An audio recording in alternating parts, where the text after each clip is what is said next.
Após ataques, Israel e Irã trocam acusações em reunião da ONU.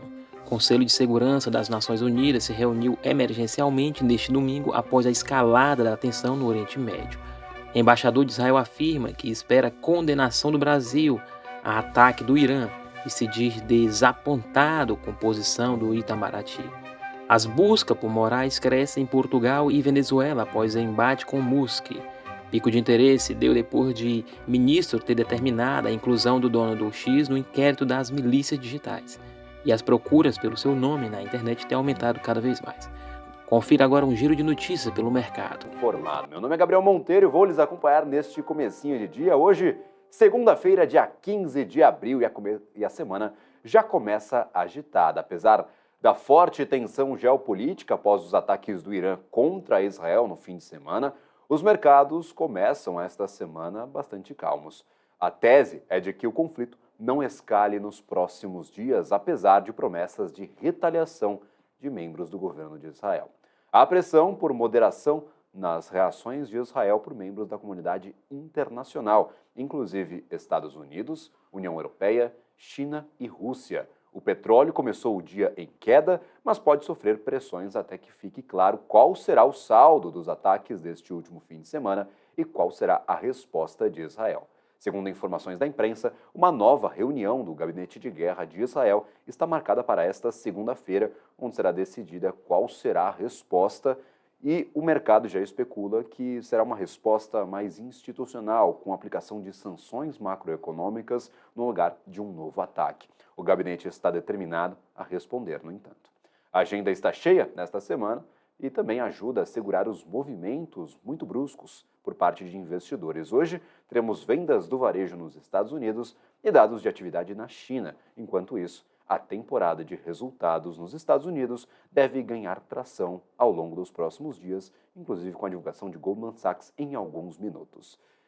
Para fazer um fechamento, um apanhado desta segunda semana de abril, que foi encerrada na sexta-feira passada, vamos dar uma olhada aqui nos principais índices acionários.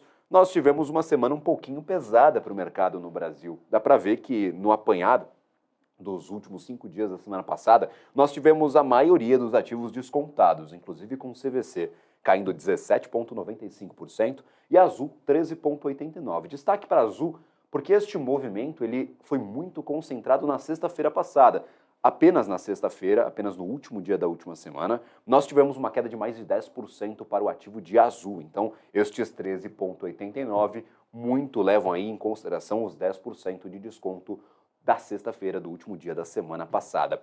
Como este movimento forte de Azul, também temos outros, como é o caso de Edux 10,45, Carrefour 9,93, MRV 9,13 e Braskem 7,58. Setor mais voltado a serviços, mais voltado também a varejo, construção, sofreu bastante na semana passada com a escalada dos DIs. O juro futuro brasileiro voltou a subir, voltou a ganhar corpo, acompanhando o movimento dos Estados Unidos. Os treasuries norte-americanos atingiram a máxima na semana passada deste 2024 e agora negociam por volta dos 4,5%, conforme as expectativas pelo início do ciclo de corte de juros nos Estados Unidos mudaram de junho para setembro, ou seja, pularam uma reunião, foram lá para o meio do segundo semestre, para o mês 9, praticamente o último trimestre do ano, será aí o trimestre de início do ciclo de corte de juros, pelo menos é o que o mercado especula. Neste momento, as expectativas podem dar uma assentada ao longo destes próximos dias, o mercado pode rever alguns cálculos, tirar aquela euforia da semana passada, talvez aquele medo, aquele receio dos investidores que surgiu nas últimas semanas e assentar um pouco essas expectativas, mas neste momento, setembro parece a data aí para nós iniciarmos o ciclo de corte nos Estados Unidos. E quem sofre, Brasilzão, quem sofre é a nossa economia, uma economia de um mercado emergente e que, claro, segue o que é ditado pelos juros norte-americanos e, claro, sofre com a fuga de capital estrangeiro. Inclusive, novamente, tivemos uma semana negativa em relação aos aportes de recursos de investidores estrangeiros na Bolsa do Brasil. Quem se destacou positivamente, JBS, 4% de alta na semana como um todo, então esse aqui é o compilado da semana passada. Petrobras, Petri 3 com 3,23% e Vale 3, 3,22%. As mineradoras ao redor do mundo também apresentaram um movimento positivo, afinal, tivemos 5 dias seguidos ali Na verdade, um dia de desconto para o minério de ferro, mas em suma, dias muito positivos para o minério de ferro, que agora volta à região dos 116 dólares por tonelada lá em Dalian ou 118 dólares por tonelada lá em Singapura. 3,22% de alta, seguiu essa forte alta do minério de ferro na semana passada, a Vale 3, que tem muito peso no nosso índice Ibovespa, então bom movimento também aqui, ó, para a Uzi Minas, 2,52. A maioria dos ativos aqui, ó, no topo da nossa lista são ligados a commodities. JBS, commodities ali mais ligadas à proteína animal, Petri 3 com petróleo, Vale 3 com minério de ferro, PetroRecôncavo com petróleo, 3R Petróleo com petróleo, já está no nome, é claro. Nós temos aqui também a Petri 4 com 2,20%. Então, o que nos salvou na semana passada, apesar de todos estes descontos, foram as commodities. O Ibovespa fechou negativo, mas fechou com um desconto de 0,67%. Então, a carinha deste nosso mercado não foi tão ruim quanto essa fotografia que eu acabei de mostrar dos ativos negociados na semana passada.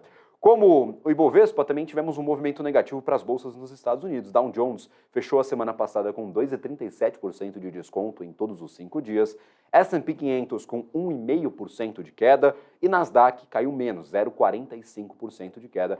E nós começávamos esta semana um pouco receosos por conta da escalada dos conflitos no Oriente Médio, este ataque que envolveu drones e mísseis, mais de 300 drones e mísseis envolvidos neste ataque do Irã a Israel. É a primeira vez que um país ataca o território de Israel em mais de 3 décadas, então faz 30 anos que nós não vemos um conflito deste tipo. E a especulação era que neste dia, nesta segunda-feira, o petróleo disparasse, o dólar voltasse a ganhar força conforme a tensão ia se escalando. Mas há pressão da comunidade internacional para que Israel não responda de forma muito enfática a este último ataque, já que os danos foram muito contidos, foram apenas alguns alvos pontuais que foram atacados pelo governo do Irã e também o sistema de defesa aéreo de Israel conseguiu conter a maior parte destes ataques. Então, os danos foram contidos, mas o simbólico deste ataque de um país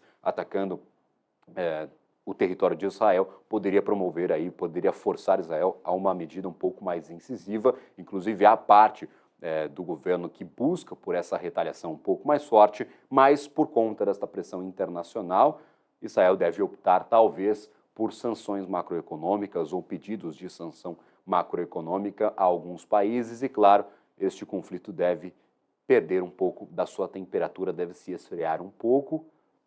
Aí, ó, uma salvação para o mercado internacional e, claro, para a geopolítica como um todo, que não aguenta mais conflitos. Começou com a guerra entre Rússia e a Ucrânia, foi escalado aí um ataque do Hamas a Israel e desde o ano passado nós seguimos nessa escalada de tensões.